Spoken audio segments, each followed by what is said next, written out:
Hello, everybody. Welcome in. We'll just give y'all a second to settle in before we get started.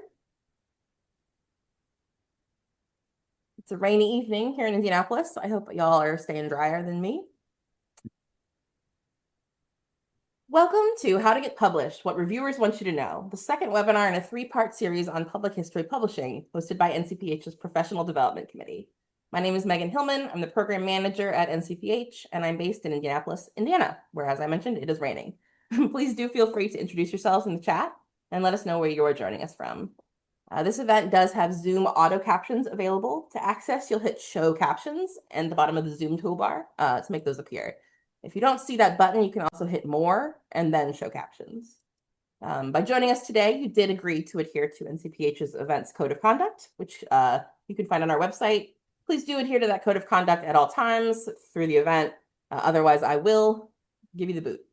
To ask a question, please use the Zoom Q&A tab at the bottom of your Zoom toolbar. You're welcome to upvote questions asked by other attendees. Sorry, that was my cat's automatic feeder going off in the background. You'll soon hear the little pitter patter of their feet. You can also just drop questions in the chat. That's totally fine.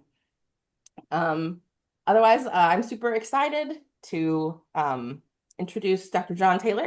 John is co-chair of NCPH's Professional Development Committee. He's the professor of history at the University of Central Missouri, specializing in public history, historic preservation, and Missouri history, and also President Truman, as I have recently learned. John, please take it away with my thanks. All right. Thanks, Megan, for that introduction. Thank you all for joining us today for this session. This is the second installment of a three-part series on publishing. And so, as Megan said, I'm a professor of history at the University of Central Missouri. I am joined on the panel by Dr. Jerry Wallace, who has a PhD from the University of New Mexico, who directs the public history program at New Mexico State University. He serves on the editorial board for the New Mexico Historical Review and is working on a forthcoming book, The Forgotten Empire, Trost and Trost, and the Revival of Spanish Renaissance in the U.S.-Mexico Borderlands, 1903 to 2020, under contract with the University of New Mexico Press. Our second featured panelist includes Dr. Matt Bokovoy, who is a PhD from Temple University. He is the senior acquisitions editor for the University of Nebraska Press, which he joined in 2008. And he serves as the senior acquisition editor for scholarly and trade books on Native American and Indigenous studies, cultural anthropology, ethnography, linguistics and history of anthropology, and global borderlands history. Prior to coming to the University of Nebraska Press, he served as an acquiring editor at the University of Oklahoma Press and also taught history at several academic institutions. He is a published author as well, San Diego's World Fairs and Southwestern Memory, 1880 to 1940, published by the University of New Mexico Press. And just kind of a point of housekeeping, we're going to discuss kind of the peer review process, followed by a brief discussion of the next step in the publishing process, which is the editorial board review, and then open our conversations to questions from our audience. We have in the chat placed an important link to a document which is titled Best Practices for Peer Review of Scholarly Books. That is a publication from the Association of University Presses. It's a very thorough document that covers a lot of questions about the peer review process. I highly recommend that. I know Matt does as well, and he'll be speaking to that here in just a second. I would also encourage you to take a look at the University of Nebraska's website about authors. There are a lot of really good, important kind of Q&A style sections that talk about the publishing process. So Matt, I'll ask you to kind of tell us a little bit about the University of Nebraska Press and kind of the peer review process there. Sure. Well, university presses kind of exist in the sphere of scholarly communication and to promote communication between different within different disciplines in our case, the humanities and social sciences.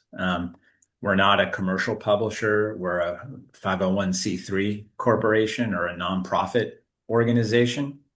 And that's because a lot of the books that we publish, which engage in scholarly discourse, don't have, um, like a lot of commercial viability. So we're in kind of like a separate ecosystem of the overall national, like kind of like publishing industry and infrastructure. And as part of scholarly communication, that we, uh, have to peer review all of our publications. And then once they're approved for publication, we take them to a faculty advisory board for final approval. And that kind of ensures like the integrity of the scholarly practices of all the books that we publish. We engage in a single blind review process, which is the peer reviewers can remain anonymous, but the peer reviewers do know the author's name when we send the manuscript out for review. That's a little bit different than academic journals, where they usually do a double blind peer review process. With books, and especially people converting a dissertation into a book, it's kind of easy to figure out by just Googling the title that somebody had, like, for example, written a dissertation on a particular subject. And so that's why we do a single blind process. It makes it easier to get peer reviewers because maybe the peer reviewer saw the author of the book manuscript give a talk, at an academic conference. And so a lot of that can't be hidden in like a double blind process, for example. So Matt, tell us what you ask your reviewers to look for when they're reading manuscripts. Sure. We well, let me pull up a reader's report here.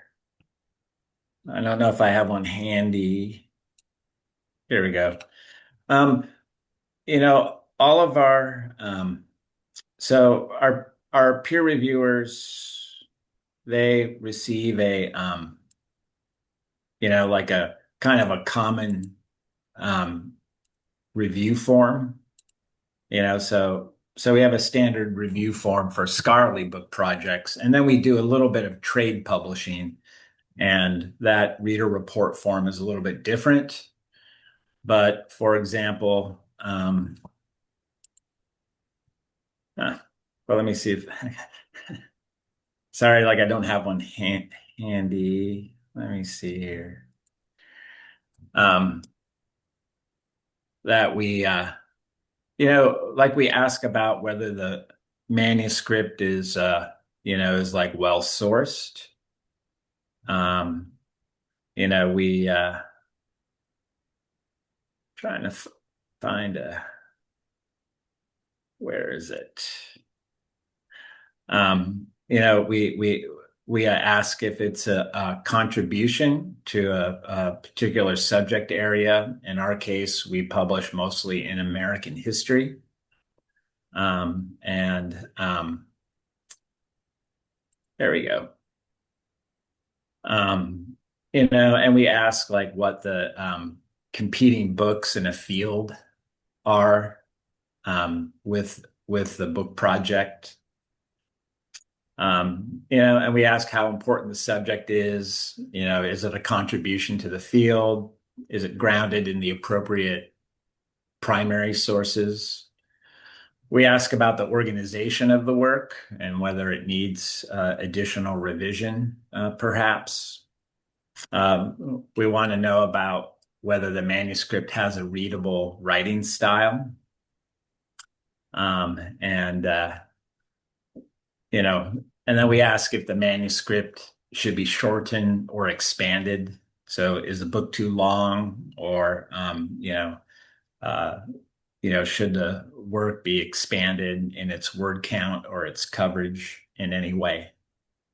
And then we ask, what the final determination is, the assessment, which is to strongly uh, recommend publish with revisions, and then revise and resubmit. And then the final one is, do not publish, which means, not to be revised and resubmitted. So that's what, we're kind of asking the peer reviewers to do in their evaluation of the manuscript. So I've served as a reviewer for 2 university presses, and usually what I focus on as a reviewer really is the contribution to the field. And one of the questions I constantly think about is there another kind of competing element or book that I could go to the shelf and pull it off that duplicates this or not? And that is kind of the top thing that I am constantly focused on. And I do think about the organization and the reading style. And those are kind of my top areas that I usually focus on when I read a manuscript. And then obviously they're going to ask you, is it primarily an academic audience? Is it possible to use in the classroom? And so usually those are the comments that I usually uh, will give some recommendations to the press about. So when you solicit the reviews, Matt, and get them back from your reviewers, what then kind of happens next in the process?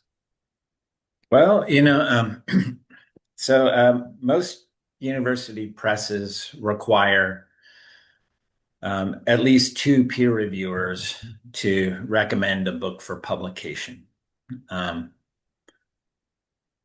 In certain cases, sometimes if it's hard to get reviewers and you have a senior scholar, reading a book manuscript, sometimes the faculty board will be okay with 1 reviewer. So for example, I have also a list in anthropological linguistics. So like these are grammars and dictionaries, or they're like they're interlinearized glosses, of particular indigenous languages. And there are not many people working on specific indigenous languages. And so sometimes, most of the time, the faculty board will be okay with having 1 expert in that language, for example. So it kind of depends on how specialized a particular subject area is. But for the most part, it's 2 peer reviewers to recommend publication before we even take it to the faculty board. So that's why a lot of editors will ask. So if we get 1 reviewer recommending publication with revisions and another one recommending the manuscript be revised and resubmitted, we typically would not take that to a faculty board meeting, because the faculty board would say, well, this book isn't ready to go yet, even with the author responding to the peer reviews. And so we'll ask them to revise, and I would only send the manuscript, for example, back to the 1 reviewer, who wanted to see revisions, and did not initially recommend it for publication. Okay. And then how should folks respond to these reviewers' comments? How should the authors respond?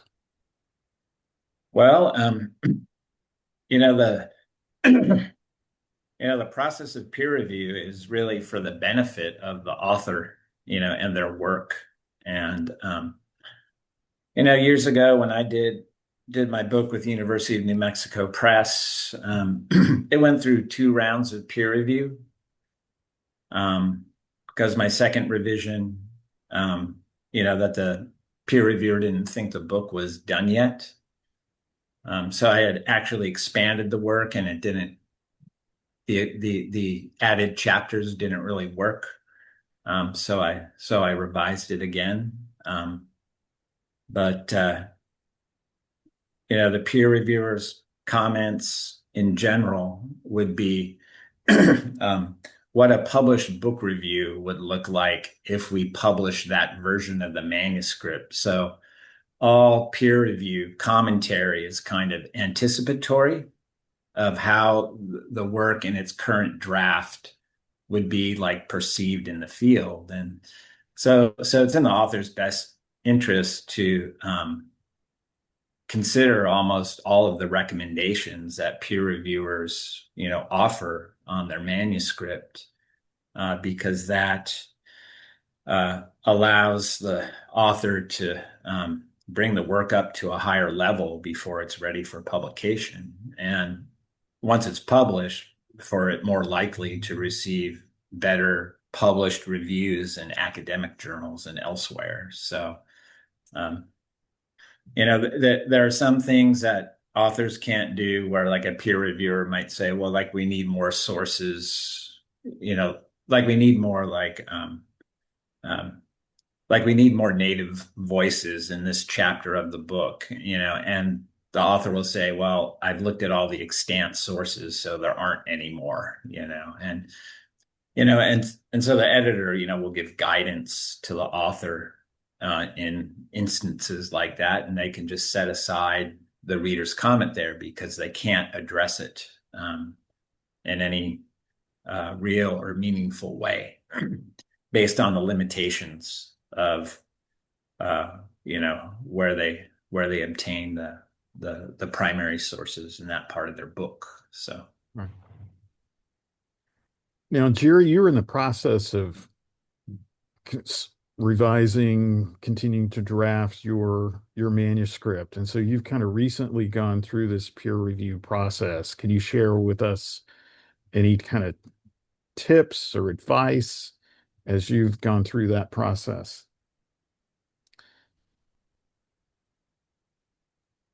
Yes. What I would like to add to that is, so when I actually drafted my book proposal, it went out for review.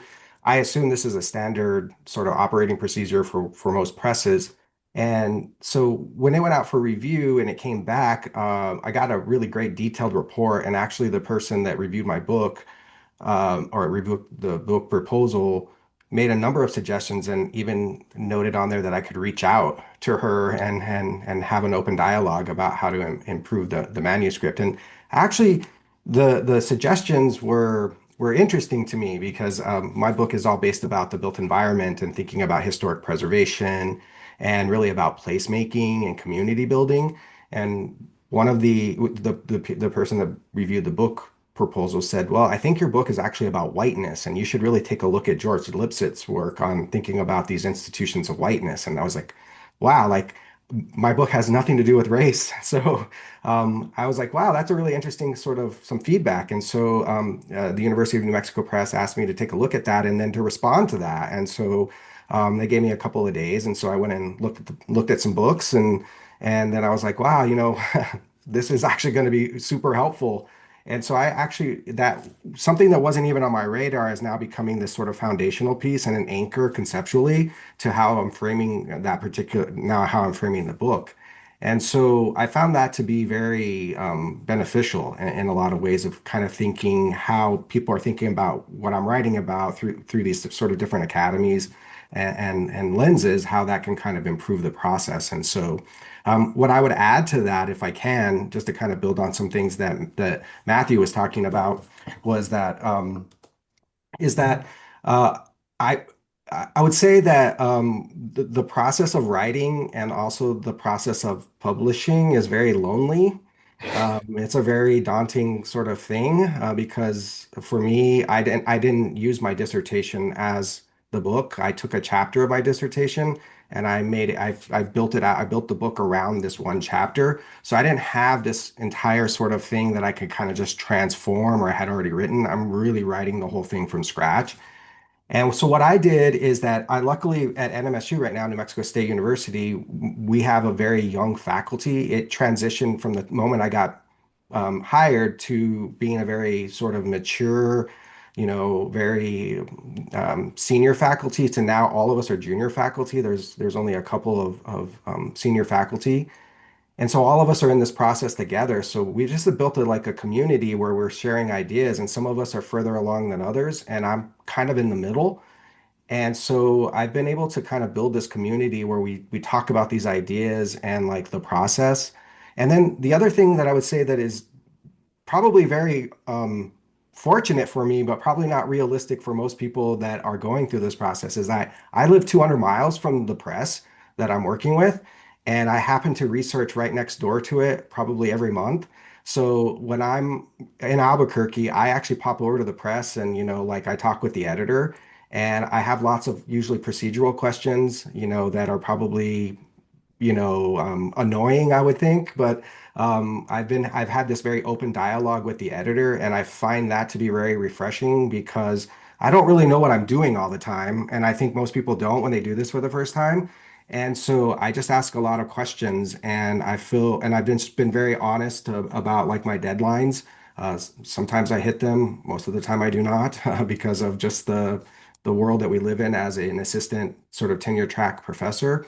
But I find that to be also very helpful to have those kind of open conversations and dialogues with both the editors and then also with the sort of community that I built that is going through this. So if you're wanting to like, I think have some support in navigating this process, I would say that those things have been really helpful for me. Thank you. Yeah. So, Yeah. I yeah, mean, go it's ahead. not a, I mean, it's not an easy thing, to write a book. And depending on what subject, we're talking mostly about like historical practice. Some subjects are easier to write about than others. And so when you're drafting the book, the way to kind of like interpret and to structure the book isn't always immediately apparent, and so having like a couple of peer reviewers like in the field, every scholar's intellect is made up of different influences based on where they like went to undergrad and then grad school. And so the peer review process can be really helpful, because you're having someone, whose intellect is just been like influenced and formed differently than your own, and that can be a real benefit to an author to be able to see the project more fully, and to have like a solid way of completing the manuscript in any way, its structure, interpretation, maybe not completely knowing about certain archival sources or other types of obtainable primary sources. When I went through the process, and even with journal articles, and I've published in like, kind of like kind of like newspapers and magazines, is, like even like a good, like editor, can really help shape your work. And getting that peer feedback can really help move your book project to completion. So you've gotten the feedback, the authors have responded, and then at what point do you feel comfortable going to your editorial board? And then what does that process look like when it gets there, Matt? Sure. Well, so where I work, to advance our projects at Nebraska to the faculty advisory board. These are 9 senior and tenured scholars that serve on our board and review all of our scholarly book projects. They have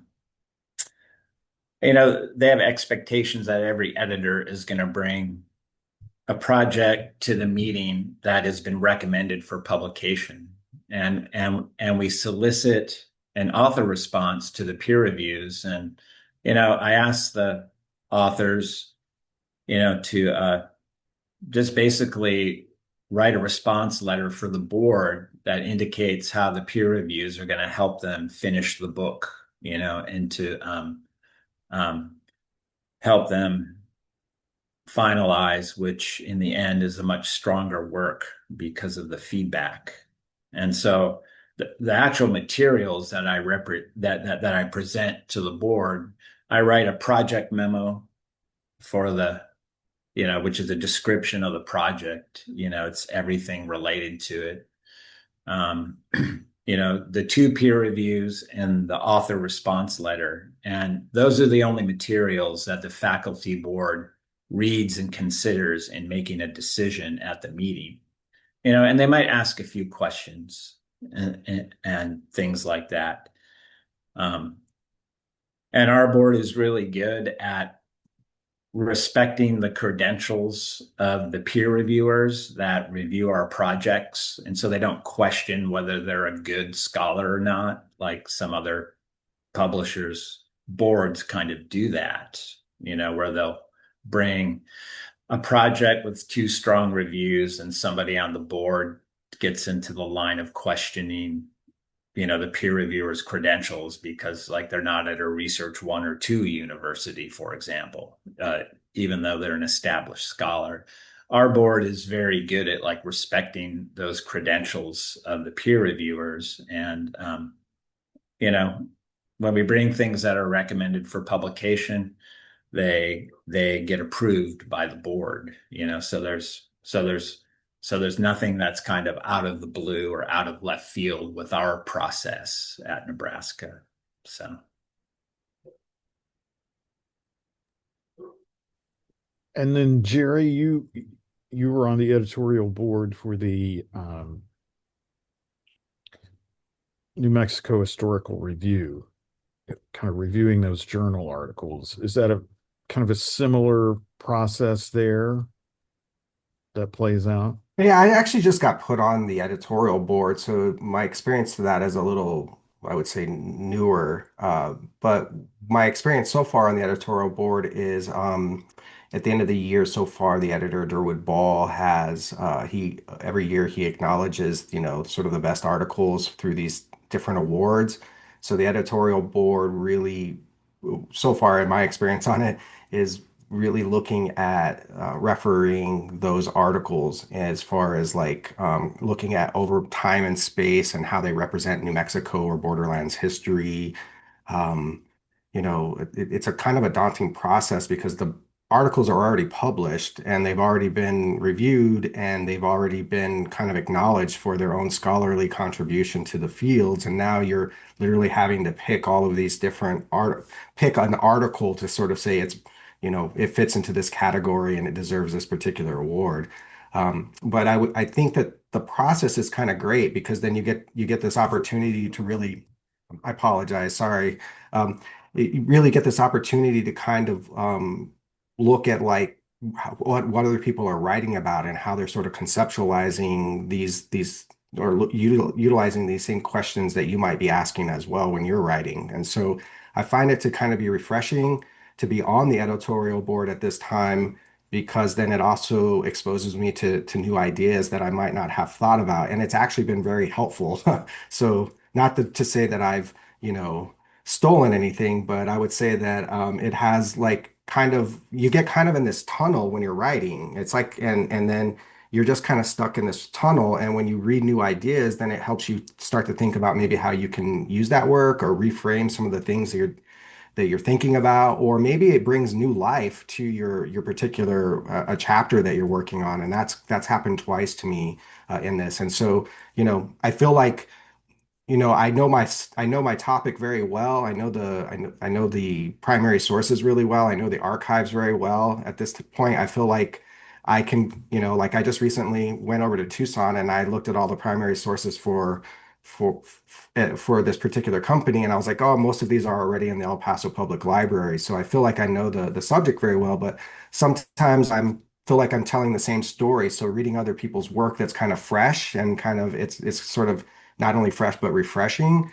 it's kind of helped me reframe some things. And so I would say that the editorial board is both like this cool tool where like I get to like contribute into thinking about how other people are writing about New Mexico history, but it's also very beneficial to me. So that's my experience on the editorial board as well.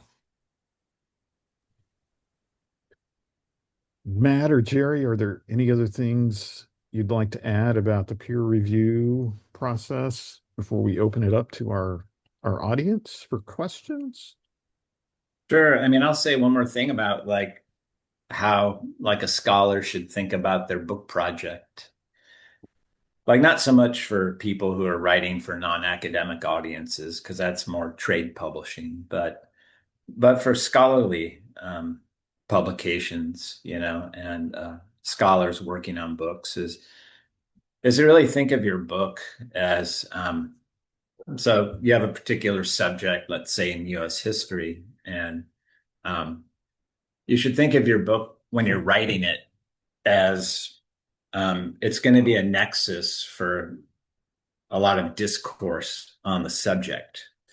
And so, like the way you write the book, you should write the book in a way that like invites people to come to the book, you know, and like one of the ways that like a scholar can do that. So let's say, you know, you're writing a book on like public memory in the Southwest, you know, and there's obviously like Southwest historians, the historians of the states of the Southwest, historians of memory, and maybe people in other disciplines that are doing work in historical memory in more theoretical ways, let's say.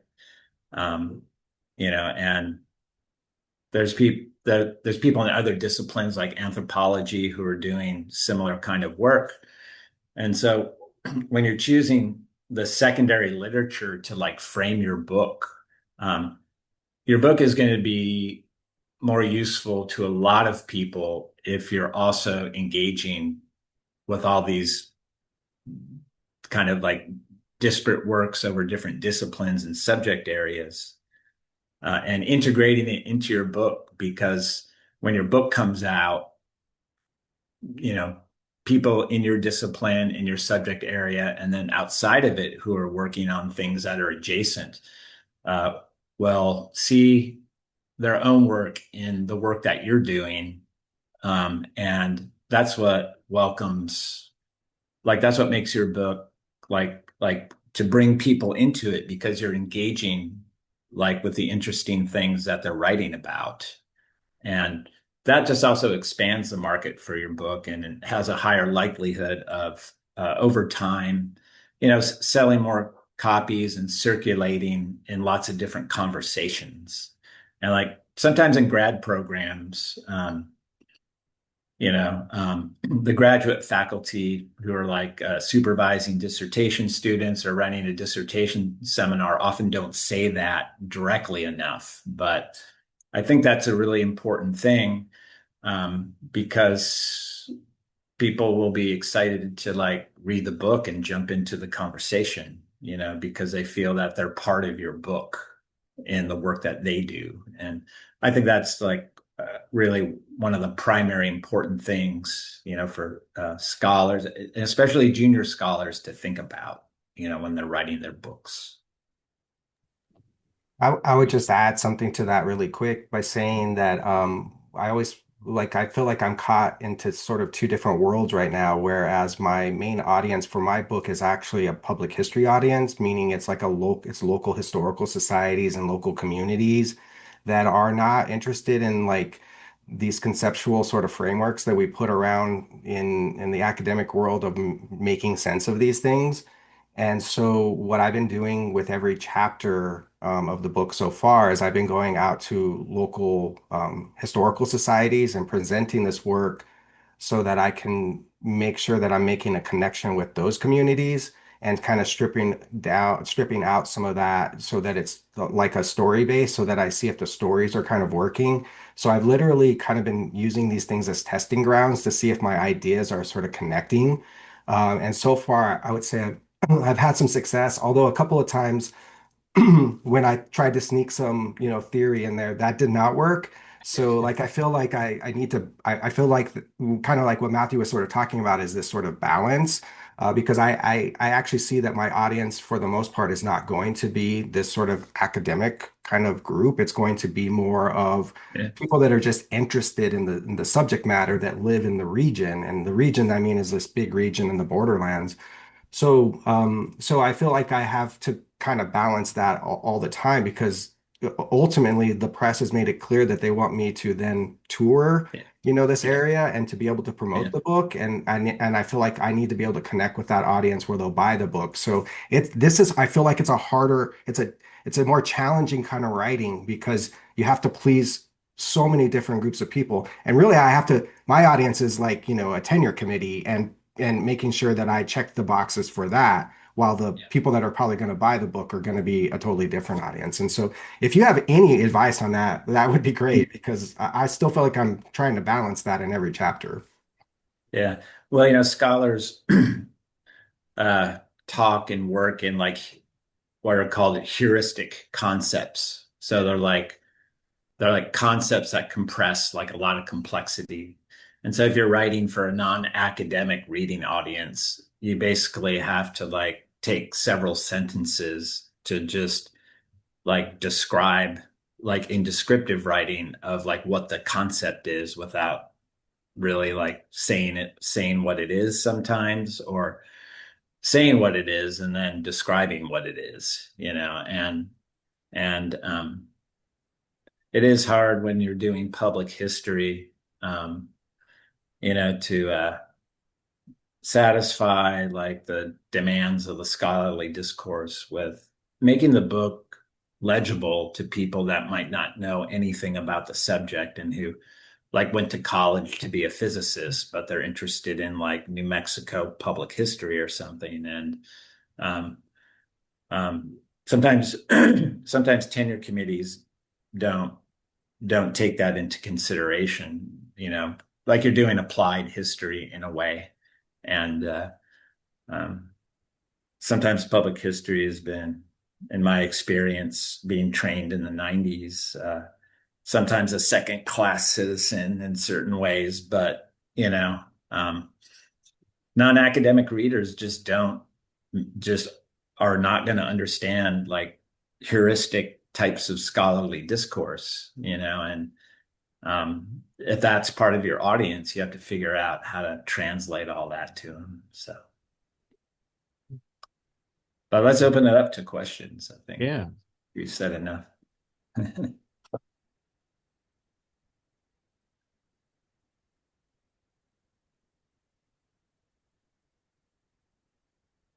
Anyone has any questions, please post them in the chat.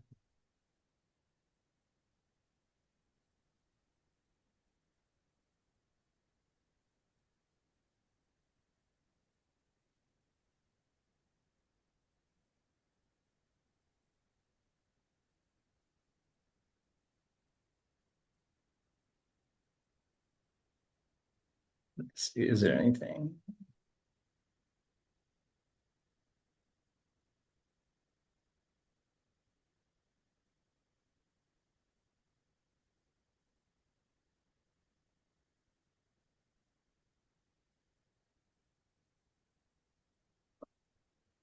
Oh, I see there's 15 people that are. Matt, do you have your top 3 suggestions for authors? Let's see here. Someone's eating dinner, and then, why do you have the opinion that historical societies are less interested in academic topics?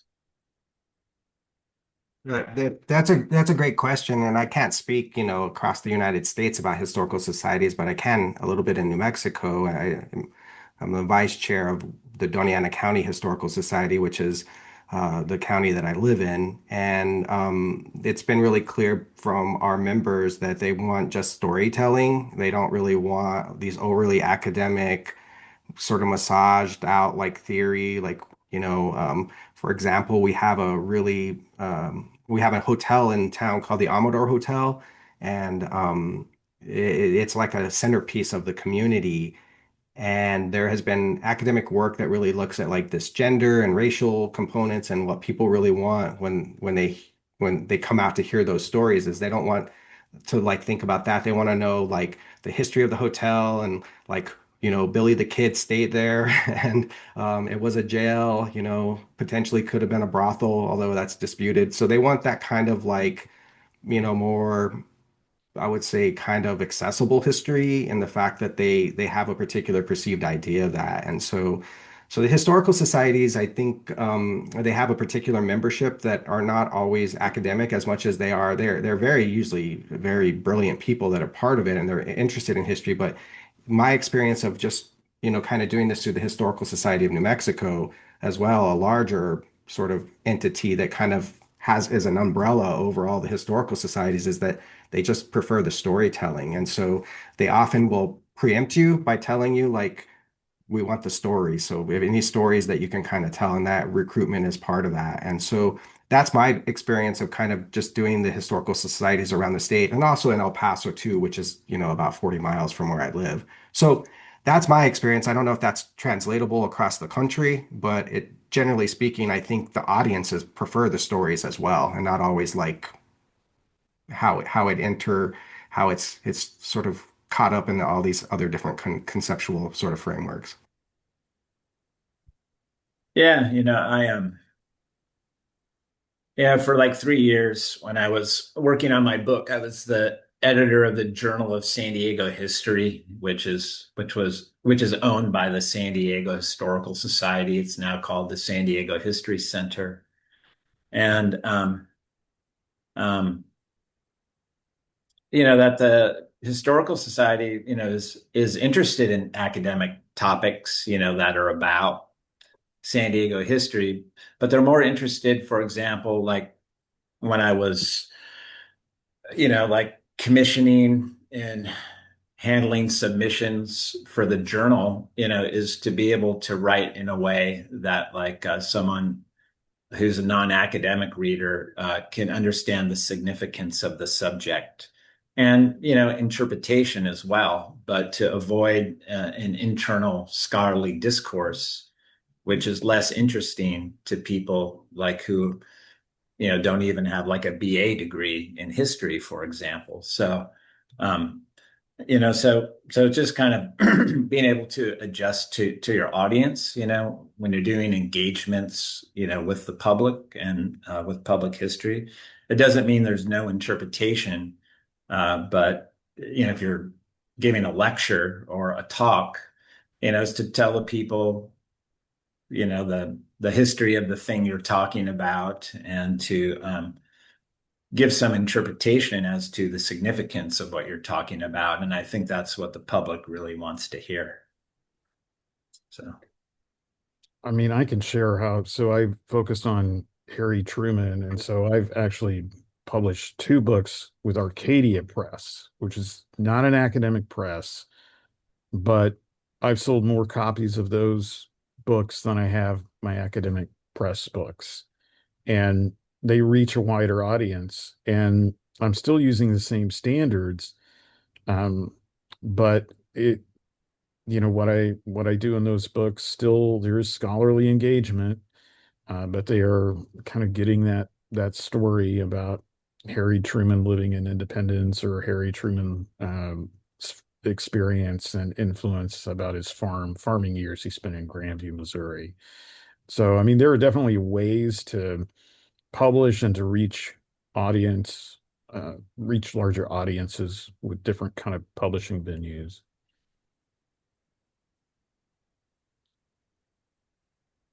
so we have another question about from Susan Soderberg. Um, so, or both, are you writing for only academia or for the general public? If for academia, how does this filter to the public? Do you have any suggestions for finding a publisher outside of academia? Um, well, I mean, it's always hard to gauge the influence of maybe strictly scholarly work and how it filters into the public. One of the prime ways that that happens is through teaching students, for example. I mean, even university enrollments are still robust, even though there's been a tail off because of demographics. But I would argue that some subjects are of greater or lesser public interest than others. So if you're, so I mean, I guess when I chose my dissertation topic, I grew up in San Diego and I knew there was World's Fairs in Balboa Park, and Balboa Park is like a really high profile public place. And so when I wrote my book, I wrote it for a non-academic reading audience and for it to be acceptable, in my scholarly field. And um,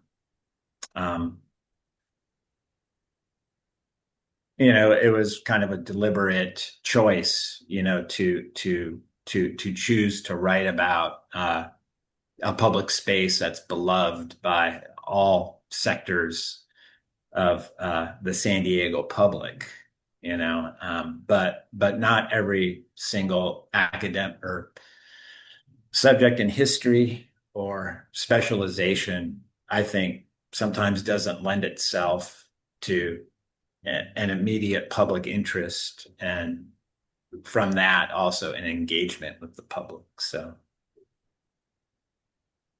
we have another question. So I'm a non-scholar who's considering writing a book about my ancestors who were enslaved by the Catholic Church. A lot of scholars and academics have written about this topic, but I have a more nuanced view as a descendant. What best practices could I use for cutting through the noise and in some cases hagiography that exists in previous published works in this subject area?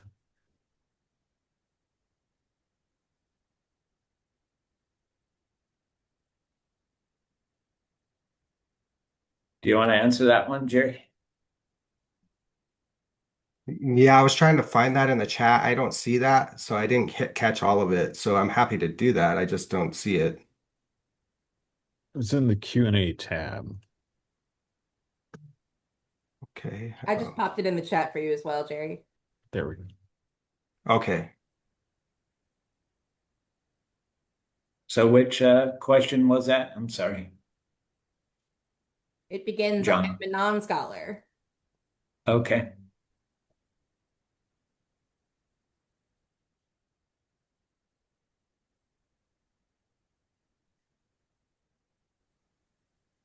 Man, I don't, that's a hard question to answer.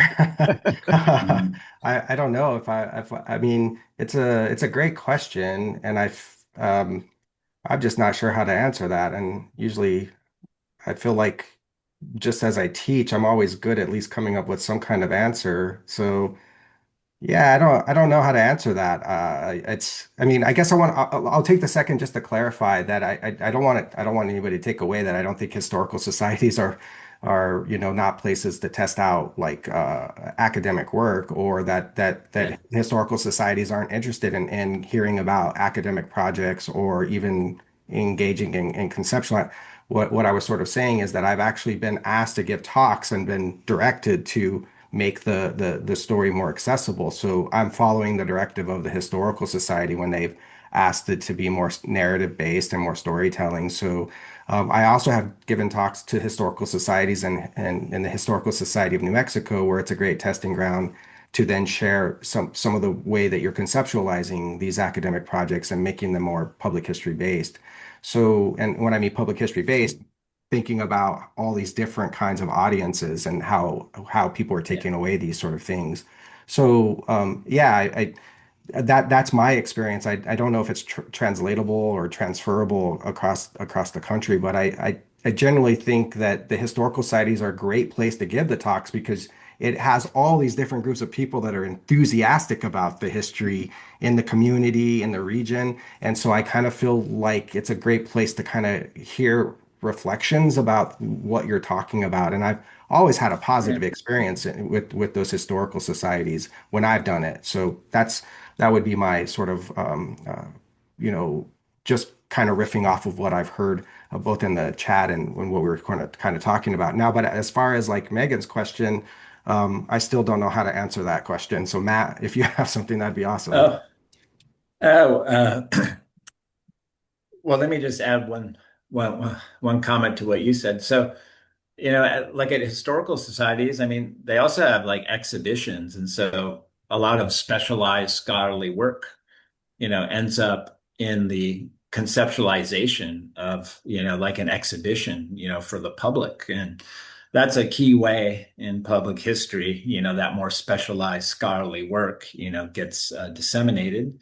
And the curator sometimes relies on, uh, like consultants, who are like tenured faculty, maybe at like local universities or somewhere else, where more specialized, scholarly research gets woven into the conceptual um, kind of like paradigm of historical society exhibition. But for this one, I'm a non-scholar who's considering writing a book about my ancestors. Um, that is kind of a hard question to answer. I mean, I guess the only, as an editor, the only thing I would recommend would be, um, in terms of presenting different kinds of primary sources and interpretation, is maybe not to exceed, kind of like what the consensus in the historiography is. If if you haven't had professional training, but to present, the primary sources of your ancestors in a way that fits within, the current conversation on this subject, where it will add something new, maybe that previous scholars haven't treated. But that's what I would recommend. I wonder how oral histories, I mean, I don't know the time frame on this particular question, but I wonder if oral histories is another way that you could kind of think about cutting through the noise, because then that gives more agency, I think, to the storytelling as well. And it also gets it outside of that academic sort of scholarly kind of conversation and puts more of a human quality to it, where I think a lot of people might be able to connect to those stories. So I wonder if that is something. I mean, I think I would probably ask a couple follow-up questions about the way the question is framed, but I think oral history, just as, talking about public history as a subfield, would be something to kind of also think about, because I would assume there would be other, um, other, probably other groups or other individuals that might have a very shared experience, and then that could be talking about this sort of shared experience and what it kind of means. So maybe that's one way of addressing that question. There's multiple ways of thinking about it too.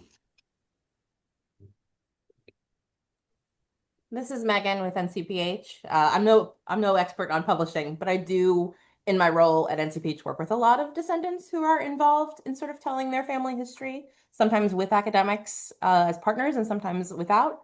Um, I would actually super encourage this person to start feeling out the writing in non-traditional publishing outlets first, blogs and places where you can sort of test the waters before you go full book. Um, we're going to actually, the third part in the series is going to be about publishing in non-traditional outlets. And then another note I would have for this person is that I'm going to send a recording and some notes from this as a follow-up email in a couple days. You are more than welcome to reply to me, and I would be happy to put you in touch with other descendants who are doing work like this.